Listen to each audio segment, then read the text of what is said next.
Hello बच्चों, चलिए प्रश्न को पढ़ते हैं और समझते हैं। 3 की घातांक है 3 की घातांक 4n प्लस 1 और यहाँ पर n बिलोंग्स टू n लिखा है, अर्थात n एक प्राकृत संख्या है में अंतिम अंक है और इसके लिए विकल्प दिया गया है हमें 4C3, 8C7, 8 और 4 और हमें इनमें से सही विकल्प बताना है। प्रश्न को हल करने से पहले हम प्रश्न के लिए मुख्य अवधारणा लिखेंगे जिसकी सहायता से इस प्रश्न को हल किया जाएगा। तो मुख्य अवधारणा में हम द्विपद प्रमेय का या द्विपद प्रसार का एक सूत्र लिखेंगे और उसी की सहायता से इसको हल भी करेंगे। तो देखिए, मुख्य अवधारणा में हम जो सूत्र लिख रहे हैं वो कुछ इस प्रकार होगा। a प्लस बी की घात n का द्विपद प्रसार होता है n/0 a की घात n-0 b की घात 0 प्लस n/1 a की घात n-1 b की घात 1। और जब इसी प्रकार हम इसका प्रसार आगे बढ़ाते हैं तो इसका अंतिम पद आएगा n/n a की घात n-n अर्थात 0 और b की घात हो जाएगा n। इसी की सहायता से हम इस प्रश्न को हल करेंगे। सबसे पहले देखिए, 3 की घात 4n को हल करेंगे, उसके बाद फिर इस प्रश्न को आगे बढ़ाएंगे। तो सबसे पहले मैं किसको हल कर रहा हूँ? 3 की घात 4n को। तो यहाँ लिख लेता हूँ मैं 3 की घात 4n बराबर, देखिए 3 की घात 4 कितना होता है? ये होता है 81। तो 81 की घातांक क्या लिख सकता हूँ मैं? इसको n लिख सकता हूँ और इसे लिख सकता हूँ मैं 1 प्लस 80 और पूरे की घात कितनी हो जाएगी? n। अब हम इसका प्रसार कर देते हैं। देखो, तो ये हो जाएगा n/0, उसके बाद 1 की घातांक n-0 और 80 की घातांक कितना हो जाएगा? n हो जाएगा ये। ठीक है, आगे देखिए, इसी प्रकार अगर आप इसको लिखेंगे तो ये हो जाएगा हमारे पास n/1 और 80 की घातांक कितना हो जाएगा? n-1। आगे बढ़ेंगे तो n/2 यहाँ पर हो जाएगा हमारे पास 80 की घातांक n-2। ठीक है, इसी प्रकार अगर आप देखें तो आगे भी पद आ जाएंगे आपके पास n तक।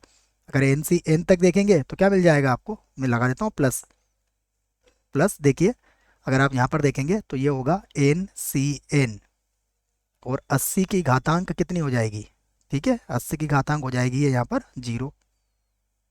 n में से n गया तो 80 की घातांक हमें क्या मिल जाएगी? 0 मिल जाएगी। ठीक है, तो आगे देखते हैं अब इसको किस प्रकार से हल करेंगे। देखो, अब 3 की घात 4n ये तो हमने वैसे ही लिख दिया।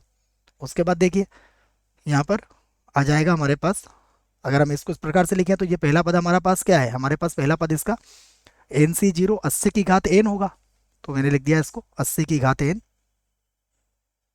80 की घात n प्लस n/1 80 की घात n-1 और इसी प्रकार हम इसको आगे भी लिख सकते हैं। ठीक है बच्चों, इसे ध्यान से देखिए, इसका जो अंतिम पद है वो अंतिम पद क्या है? हमारे पास 1 है। बाकी सभी पदों में आपको क्या मिलेगा? 80 मिलेगा। तो आप इसको ऐसा लिख सकते हैं 3 की घात 4n, इसका अंतिम पद 1 था उसको मैंने यहाँ लिख दिया और प्लस सभी पदों में आपको 80 मिलने वाला है तो मैंने लिख दिया इसको 80 और यहाँ पर लिख सकते हो आप k। और जहाँ k क्या है? कोई भी प्राकृत संख्या हो सकता है। तो 3 की घात 4n बराबर क्या हो गया? 1 प्लस 80k। हम इसे समीकरण 1 बना देते हैं। अब हमसे जो मान पूछा गया है उसकी बात करते हैं।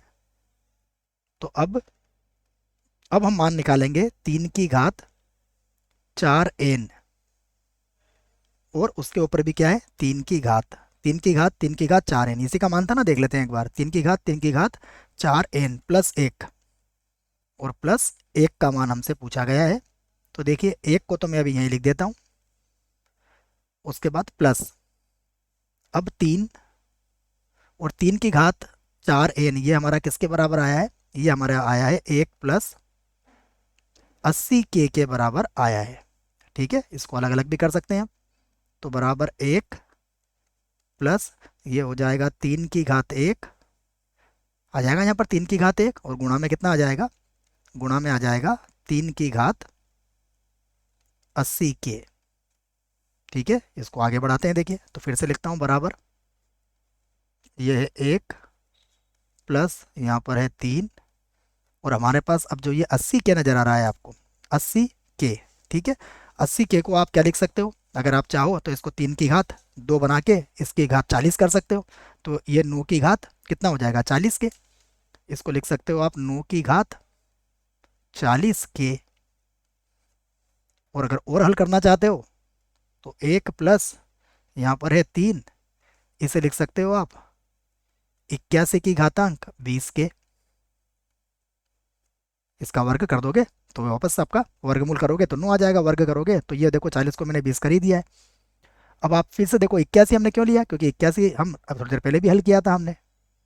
1 प्लस 3, कोई जरूरी नहीं 81 9 से भी हल कर सकते हो इसको आप, 10 - 1 10 - 1 लिख के, है ना, लेकिन ये 81 से सरल पड़ेगा, अच्छा लगेगा, यहाँ पर माइनस भी नहीं आएगा। तो देखिए ये हो जाएगा, इसे लिख दूंगा मैं 1 + 80 और उसकी घातांक कितना हो जाएगा, 20 के हो जाएगा। तो ध्यान से देखिए 1 + 80 की घात 20 के, तो के अगर पूर्णांक, के अगर प्राकृत संख्या है तो 20 के भी हमारी प्राकृत संख्या ही होगी। तो अब आप इसे क्या लिख सकते हो, अगर आप इसे ध्यान से देखोगे तो 1 + 3 और इसे आप लिख सकते हो 1 + की जगह आप K1 का यूज़ कर लो, तो ये लिख दो आप K1 और ये आ जाएगा 80। ठीक है, K1 × 80 लिख सकते हो इसको आप।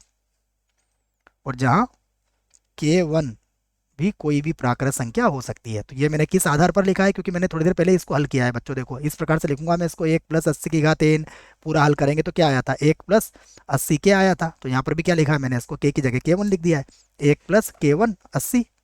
ठीक है, अब 3 का गुणा कर लीजिए इसको, तो ये हो जाएगा आपका 3 और 1 4 प्लस हो जाएगा 80 K1। अब देखिए 80 को अगर आप ध्यान से देखें तो 80 में क्या है, आप इसको इस प्रकार से लिख सकते हैं, 4 + 10 और गुणा में कितना आ जाएगा, 8K1।